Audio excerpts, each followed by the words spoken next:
It's now 2020, and although we don't have hoverboards and flying cars yet, we do have a great opportunity when it comes to video marketing with the YouTube platform. My name is Luke Sherran, and in this weekly wisdom, I'm going to be talking about where you should be focusing most of your time when considering the performance of your videos on the YouTube platform in 2020. So in this video, I'm going to cover the YouTube algorithm, where to spend most of your time, an overview of collaborative filtering, the behavior metrics that you need to understand, and how to use analytics to optimize your content. Now, since 2015, I've worked with a lot of different channels and video creators, and most of them still focus a large amount of their time around keyword research, their metadata, and organic search. Now, whereas there's still a place for this, the YouTube algorithm is based primarily around user behavior metrics. Understanding how to trigger the YouTube algorithm to extend the reach of your videos will yield far better results than just focusing on search traffic alone. To put this into context, search traffic typically makes up between 15 and 25% of total traffic on popular YouTube channels. On my own personal channel, search traffic makes up around 22% of my total traffic. Now, this isn't because I don't get a lot of search traffic, it's just that there are bigger and better traffic sources to focus on. Generally speaking, over 70% of all traffic now comes via YouTube's recommendation engine. So again, if you just focus on search, you're really missing out. The problem is that things like keyword research and metadata feel really tangible, and those with an SEO background feel very comfortable using them. The issue is that no matter how perfect your keyword research is or how well formulated your tags are, if your behavior metrics aren't good, then YouTube won't recommend your video and your video won't rank. So originally the YouTube algorithm was based on pretty basic principles, and a video was ranked largely on how many views it had. The issue with this is that it was very easy to gamify. It led to a lot of clickbait and ultimately a lot of viewer frustration. Viewers often had to click on multiple videos before they could find the content that they wanted. So in 2015, the YouTube engineers made a critical change to the YouTube algorithm and actually prioritized watch time over views. Watch time was seen as the most reliable metric to determine video quality and the most difficult to gamify. And in 2020, it's still one of the most important metrics used to determine video quality. So when we talk about YouTube SEO in 2020, the primary focus where you spend most of your time should be your content. Now, your content isn't just your video, it's also your thumbnail and your title.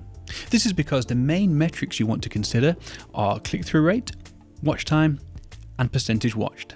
Now, click-through rate was always a little bit of an unknown on YouTube, but the new studio actually shows you your click-through rate for each video, which is extremely useful. Now, we know how important click-through rate is because it makes up a large part of collaborative filtering. Collaborative filtering is the way in which YouTube predicts trends and user behavior based on machine learning and profiling of its users, including their age, gender, geography, demographic, watch history, and probably hundreds of other factors. Now, collaborative filtering could easily be a video on its own, so I'm going to try and summarize it with just some very basic examples. So let's say that YouTube suggests your video to a number of YouTube users that are all very similar in profile. They serve up your video as a potential video to watch, and your video is the one that they're interested in, and that's the one that they click on. And let's say that the watch time metrics that follow are positive as well. YouTube will then suggest that video to a whole range of other users matching that profile. And if they click on the video and they have good watch time, then YouTube extends the reach to an even larger audience. If they click on a video and they like it, this process repeats on. And in very simple terms, this is how a video can actually go viral. Now, for the videos that aren't clicked on, if this happens enough times, YouTube will actually stop suggesting them. This is actually true for search too. Let's say that theoretically, you managed to get a video to rank number 1 for a specific search query, but nobody clicked on the video. You can be sure that YouTube won't maintain that position. It will demote it until it disappears out of the search results completely. Now, what's interesting is that this whole process was largely dictated by the quality of the title and the thumbnails, and that's why they're so important.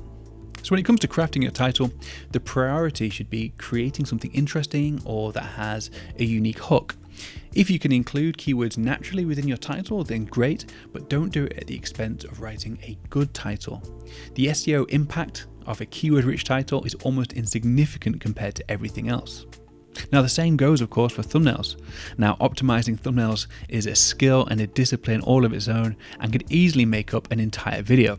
But thumbnails need to stand out, they need to be good quality, and they need to look interesting enough to encourage click-throughs. From a click-through perspective, because they are so visual, they are much more important than the title because they are what will catch the user's attention. Some of the most popular YouTubers will spend anywhere from 2 to 3 hours creating their thumbnails. And in some cases, the concept of the thumbnail comes before the video. Now, this is a stark contrast to most users who typically will create their thumbnails a bit of an afterthought, normally during the upload process, and will just click basically a random frame from their video. So when it comes to watch time, this is obviously down to the quality of your video, but also how you structure it too. Traditional story arcs are typically less successful on YouTube because users don't have that same level of patience as they would when watching a film or TV. So you need to find out what works best for you, but try experimenting with an emerging story arc or reverse storytelling and see what works best for you and your channel. Within YouTube Studio, you can see an audience retention graph for each of your videos, and you want to spend some time reviewing this and see if you can identify any trends. This will give you a lot of insights into what works and what doesn't.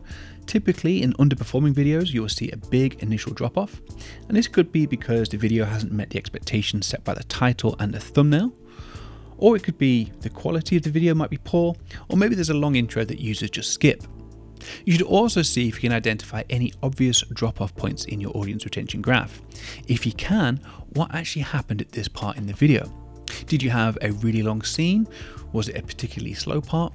Did you make a bad joke? Or maybe you just said something that just doesn't resonate with your audience. Although you can't retrospectively change this, it does give you the information you need to learn from before creating your next video. In terms of total percentage watched, again, the pace and structure of your video is really important. But a mistake we see a lot is actually really long outros. Most YouTube viewers are pretty savvy now when it comes to YouTube videos, and if they sense that you're starting to wrap things up, they won't sit and watch, they'll move straight on to the next video. So keep your outro short, or consider adding something unique to the end of your videos to actually keep people watching. Bloopers and outtakes could be a really easy way of doing this. So when we're talking about YouTube optimization in 2020, rather than focusing on things like keywords and metadata, what we should really be focusing on is how can we improve our click-through rate? How can we improve our watch time? How can we improve our percentage watched with each new video? What did we learn from our last video that we can apply to get better results in our next video? Now, there are lots of techniques and strategies we can use to actually trigger the YouTube algorithm, and largely these are based around exceeding expectations. When a video performs better than YouTube expects it to, this can actually encourage the algorithm to extend the reach of that video. Within YouTube Studio, it now even shows you what these expectations are for certain metrics.